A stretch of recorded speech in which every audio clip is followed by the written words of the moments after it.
Hi, and welcome to Focal Point with Brian Fisher. Great to have you in the conversation today. Looking forward to the bottom of the hour. We'll have Sandy Rios. She is the host of Sandy Rios in the Morning right here on AFR Talk Network. I know many of you just love to listen to her on your way in to work. A great way to start your day.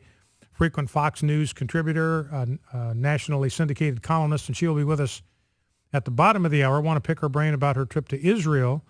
And also there was an audit, the IRS kind of press conference or rally tomorrow, and she's planning to be there, and we'll talk to her a little bit about that. So that is at the bottom of the hour. Now, I want to start with a couple of things. But let me start with this. And one of these, the second story, is going to set the stage for those sound bites that I'm going to play from this African-American state senator in Louisiana who used to be a Democrat and now is a Republican, and he explains why, and it's actually quite eloquent. So second story I'm going to do here in this segment is going to set up for that. But I want to begin. I had a lengthy conversation. I devoted almost 2 segments yesterday to a conversation with a Darwinian evolutionist. He's a Darwinian, does not believe in God, does not believe in a creator, does not believe that God is the origin of all things, believes that everything you see happened entirely by chance. So we had a vigorous discussion on the program yesterday. Now I'm looking at a piece by Dennis Prager here, Real Clear Politics, and he writes about being in Nice, France last week, and he was there to participate along with 30 scholars who were mostly scientists and mathematicians, and the subject of this conference is whether the universe is designed or fine-tuned to make life, especially intelligent life. So that was the subject of this conference. You had scientists, mathematicians all over the world. Was the universe designed or fine-tuned to create the capacity for intelligent life? Now, you had participants, Dennis Prager says, from Yale, Princeton, Harvard, Berkeley, and Columbia, and other American and European universities. And you had a range of people. They were believers in God. You had agnostics and you had atheists that spoke. But here's what he says. This is significant to me.